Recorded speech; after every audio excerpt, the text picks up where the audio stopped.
আমি ফুটবল খেলি।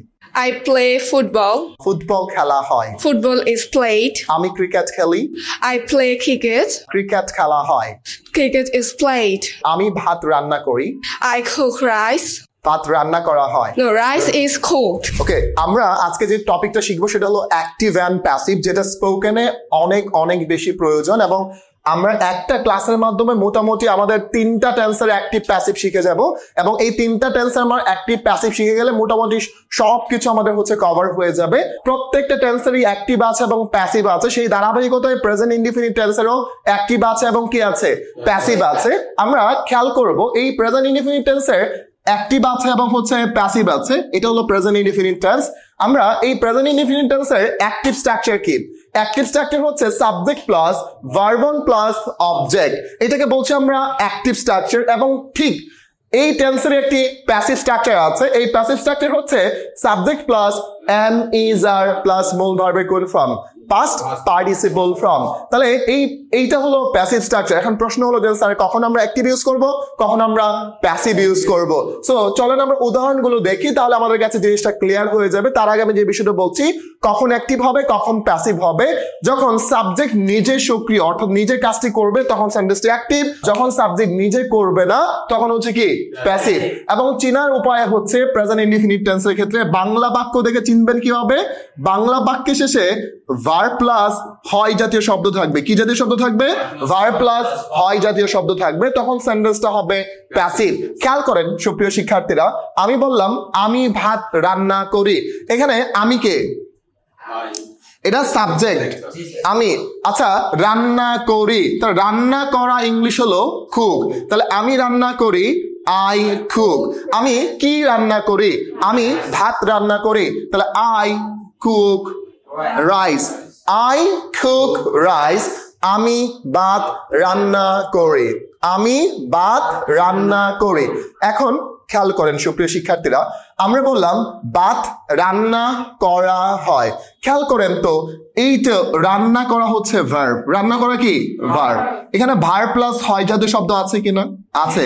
যদি বাংলা বাক্যের শেষে ভার্ব প্লাস হয় জাতীয় শব্দ হয় এবং ভাত কি নিজে নিজে রান্না করতে পারে? এখানে কিন্তু আমি ভাত রান্না করতে পারি, এখানে ভাত কি রান্না করতে পারে না। তাহলে সেন্টেন্সটা অ্যাক্টিভ নয়, সেন্টেন্সটা হলো কি, প্যাসিভ। আর যখন সেন্টেন্সটা প্যাসিভ, এটা কোন টেন্সের প্যাসিভ? সেটা হলো প্রেজেন্ট ইনডিফিনিট টেন্সের প্যাসিভ। কিভাবে বুঝতে পারলাম? বাংলা বাক্যের শেষে ভার্ব প্লাস হয় জাতীয় শব্দ আছে, তাহলে স্ট্রাকচার হবে subject plus am is are plus মূল ভার্বের কোন ফর্ম, পাস্ট পার্টিসিপল ফর্ম। তাহলে খেয়াল করেন, ভাত রান্না করা হয়, তাহলে ভাত ইংলিশ কি? রাইস। রাইসের পরে এন ইজ আর, রাইসের পরে কি হবে? ইজ। Rice is. রান্না করা ইংলিশ হলো কুক, তাহলে কুক হবে না, হবে কি বলেন তো? কুকড। তাহলে ভাত রান্না করা হয়, রাইস ইজ কুক। তাহলে আমি ভাত রান্না করি, আই কুক রাইস। ভাত রান্না করা হয়, রাইস ইজ কুকড। ভাত রান্না করা হয়, রাইস ইজ কুকড। খেয়াল করেন সুপ্রিয় শিক্ষার্থীরা, আমি ফুটবল খেলি। দেখেন, আমি খেলি, কে খেলে? আমি খেলি। বললাম, খেয়াল করেন তো সুপ্রিয় শিক্ষার্থীরা, তাহলে আমি ফুটবল, আমি ইংলিশ কি? আই। আমি ইংলিশ কি? আই। খেলা ইংলিশ কি? প্লে। তাহলে আমি খেলি, আই প্লে। আমি কি খেলি? আমি ফুটবল খেলি, I play. I play football. কিন্তু বললাম ফুটবল খেলা হয়, এখানে আমি ফুটবল খেলি। ফুটবল কি নিজে নিজে খেলতে পারে? না। বাংলা বাক্যের শেষে ভার্ব প্লাস হয় জাতীয় শব্দ আছে, আছে। তাহলে সেন্টেন্স কি অ্যাক্টিভ না প্যাসিভ? প্যাসিভ। তাহলে ফুটবল ইংলিশ কি? ফুটবল। ফুটবল ইংলিশ কি? ফুটবল। তাহলে ফুটবল খেলা হয়, ফুটবল ইজ প্লেড। ফুটবল খেলা হয়, ফুটবল ইজ প্লেড। ফুটবল খেলা হয়, ফুটবল ইজ প্লেড। তাহলে আমি ক্রিকেট খেলি, আই প্লে ক্রিকেট। ক্রিকেট খেলা হয়, cricket is played. Clear? So এখন আপনি বলেন, আমি একটি কেক তৈরি করি, আই মেক আ কেক। একটি কেক তৈরি করা হয়, আ কেক ইজ মেড। বললাম আমি ফেসবুক ব্যবহার করি, আই ইউজ ফেসবুক। ফেসবুক ব্যবহার করা হয়, ফেসবুক ইজ ইউজড। ফেসবুক যোগাযোগের জন্য ব্যবহার করা হয়, Facebook is used for communication. দেখেন, what is this? This is the chair. আমি চেয়ারটি ভাঙি, আই ব্রেক দ্য চেয়ার, চেয়ারটি ভাঙা হয়, দ্য চেয়ার ইজ ব্রোকেন। অথবা এখানে মাঝে মাঝে হয় কথার উজ্জ্ব থাকে, যদি চেয়ারটি ভাঙা, দ্য চেয়ার ইজ ব্রোকেন, চেয়ারটি ভাঙা, দ্য চেয়ার ইজ ব্রোকেন। আমি দরজাটি খুলি, I open the door, I open the door. যদি বলি দরজাটি খোলা হয়, দ্য ডোর ইজ ওপেনড। ইংরেজি ভাষা ব্যবহার করা হয়, English language is used all over the world because it is an international language, right? বুঝতে পেরেছেন? তার মানে this is the called of active and কি passive। ঠিক একই সেন্সে আমরা যখন প্যাসিভ পাস্ট ইনডিফিনিটের ক্ষেত্রে যাব, জাস্ট আমরা জানি পাস্ট ইনডিফিনিটের আমরা অ্যাক্টিভ স্ট্রাকচার সবাই জানি, কারণ এগুলো আমরা পূর্বেই পড়িয়েছি।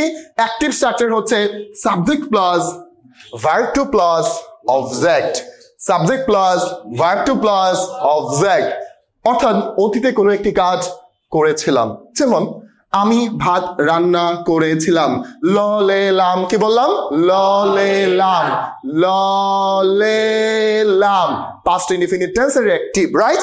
এখন দেখেন, আমি ভাত রান্না করেছিলাম, আমি ইংলিশ কি আই, আমি ইংলিশ কি আই, রান্না করা ইংলিশ কি কুক। তাহলে এখানে কুক তো আর হবে না, কুকের পাস্ট ফর্ম হলো কুকড। তাহলে আমি রান্না করেছিলাম, আই কুকড, আমি রান্না করেছিলাম, আই কুকড। আমি কি রান্না করেছিলাম? আমি ভাত রান্না করেছিলাম, আই কুকড রাইস। আমি ভাত রান্না করেছিলাম, আই কুকড রাইস। ভাত রান্না করা হয়েছিল। আমরা খেয়াল করবো বাংলা বাক্যের শেষে হয় থেকে হয়েছিল কথাটাই থাকবে, অর্থাৎ বাংলা বাক্যের শেষে ভার্ব প্লাস হয়েছিল কথাটি থাকবে প্যাসিভে। কি বললাম? ভার্ব প্লাস হয়েছিল, বলেন ভার্ব প্লাস হয়েছিল। এই পাস্ট ইনডিফিনিট টেন্সের প্যাসিভ স্ট্রাকচার হচ্ছে সাবজেক্ট প্লাস ওয়াজ ওয়্যার। কি বললাম? ওয়াজ ওয়্যার প্লাস মূল ভার্বের কোন form? Past participle form. Subject বসবে, ওয়াজার বসবে প্লাস মূল ভার্বের পাস্ট পার্টিসিপল ফর্ম। এটা হলো আমাদের প্যাসিভ স্ট্রাকচার। বাংলা বাক্যের শেষে চিনব কিভাবে? ভার্ব প্লাস কি জাতীয় শব্দ থাকবে? হয়েছিল কথাটি থাকবে। ভার্ব প্লাস কি? হয়েছিল কথাটি থাকবে। খেয়াল রাখেন, ভাত রান্না করা হয়েছিল, দেখেন তো ভার্ব প্লাস হয়েছিল কথাটি আছে কিনা? আছে। রান্না করা হচ্ছে, ভার্ব, হয়েছিল কথাটি আছে, আছে। তাহলে স্ট্রাকচার কি হবে? পাস্ট ইনডিফিনিটের প্যাসিভ। বলেন পাস্ট ইনডিফিনিটের প্যাসিভ। তাহলে পাস্ট ইনডিফিনিটের যদি প্যাসিভ হয় তাহলে স্ট্রাকচার হবে subject plus was were plus মূল ভার্বের কোন ফর্ম? Past participle form. তাহলে ভাত রান্না করা হয়েছিল, তাহলে ভাত ইংলিশ কি বলেন তো? রাইস। আচ্ছা, রাইসের পরে ওয়াজ অথবা ওয়্যার হবে, তাহলে রাইস ওয়াজ, রাইস ওয়াজ। রান্না করা ইংলিশ হলো কুক, তাহলে কুকের পাস্ট পার্টিসিপল ফর্ম হলো কুকড। তাহলে ভাত রান্না করা হয়েছিল, রাইস ওয়াজ কুক না কুকড? কুকড, রাইস ওয়াজ কুকড। সেরকম ভাবে আমি ফুটবল খেলেছিলাম, আই প্লে না প্লেড? I played football. আমি ফুটবল খেলেছিলাম, আই প্লেড ফুটবল। আমি ফুটবল খেলেছিলাম, আই প্লেড ফুটবল। বললাম ফুটবল খেলা হয়েছিল, football was played. Good girl, football was played. আমি ক্রিকেট খেলেছিলাম, I played cricket. I played cricket. Cricket খেলা হয়েছিল, ক্রিকেট ওয়াজ প্লেড। এখন ধরেন আমি বললাম যে আমি দরজাটি খুলেছিলাম, I opened, I opened, I opened the door. দরজাটি খোলা ছিল, the door was open. Future indefinite, right? প্রত্যেকটির তো অ্যাক্টিভ আছে এবং প্যাসিভ আছে। ওকে, এই ফিউচার ইনডিফিনিটের অ্যাক্টিভ স্ট্রাকচার হচ্ছে subject plus will plus verb. এটা দ্বারা ভবিষ্যৎ বোঝায়। ব মানে কি? ভবিষ্যৎ। আমি যাবো, আমি খাবো, আমি করবো, আমি লিখবো, আমি ঘুমাবো, আমি পড়বো, যাই করি না কেন সব হচ্ছে কি? ফিউচার। ব থাকলে কি? ফিউচার। ব মানে কি? ভবিষ্যৎ। আমরা ভবিষ্যতে কোনো একটি কাজ করব, আমি ভাত রান্না করব। স্ট্রাকচার হবে subject plus will plus verb অথবা শ্যাল অথবা উইল, যেটা আমরা ব্যবহার করি না কেন। ক্লিয়ার? ওকে, তাহলে আমি ইংলিশ কি? আই। আয়ের পরে কি বসবে? উইল। I will. রান্না করা একটা ইংলিশ আছে, তার নাম হলো কুক। তাহলে আমি রান্না করব, আই উইল কুক। আমি কি রান্না করব? আমি ভাত রান্না করব, I will cook rice. আমি ভাত রান্না করব, I will cook rice. সুপ্রিয় শিক্ষার্থীরা খেয়াল করবেন, লেখা আছে ভাত রান্না করা হবে। দেখেন তো, রান্না কর বাংলা বাক্যের শেষে যখন ভার্ব প্লাস হবে কথাটি থাকবে, কি বললাম ভার্ব প্লাস হবে কথাটি থাকবে, তখন এটা ফিউচার ইনডিফিনিটের প্যাসিভ হয়ে যাবে। কি হবে? ফিউচার ইনডিফিনিটের প্যাসিভ হবে। হয় থাকলে প্রেজেন্ট ইনডিফিনিটের প্যাসিভ, হয়েছিল থাকলে পাস্ট ইনডিফিনিটের প্যাসিভ, হবে থাকলে ফিউচার ইনডিফিনিটের প্যাসিভ। পারবো না ইনশাআল্লাহ। ওকে, তাহলে ভাত রান্না করা হবে, তাহলে ভাত ইংলিশ হলো রাইস। কি বলবো?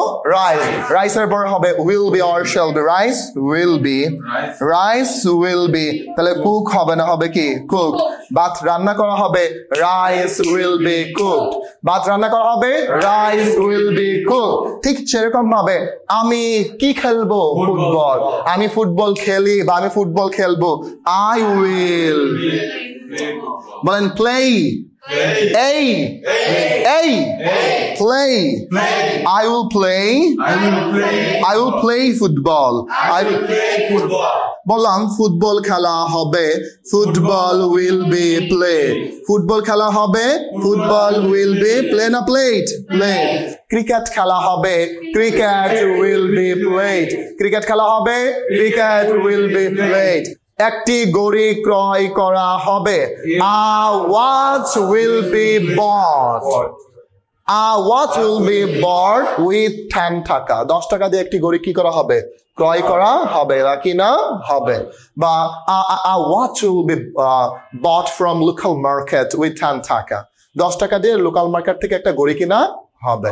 কথা বুঝতে পেরেছি? Okay, right. This is the called active and কি প্যাসিভ। সো তাহলে অ্যাক্টিভের স্ট্রাকচার হচ্ছে subject plus verb plus object, এবং প্যাসিভ হচ্ছে সাবজেক্ট প্লাস অ্যামিজার প্লাস মূল ভার্বের পাস্ট পার্টিসিপল ফর্ম। অ্যাক্টিভ হচ্ছে subject past indefinite subject plus verb plus object. Passive হলো সাবজেক্ট প্লাস অজার প্লাস মূল ভার্বের পাস্ট পার্টিসিপল ফর্ম।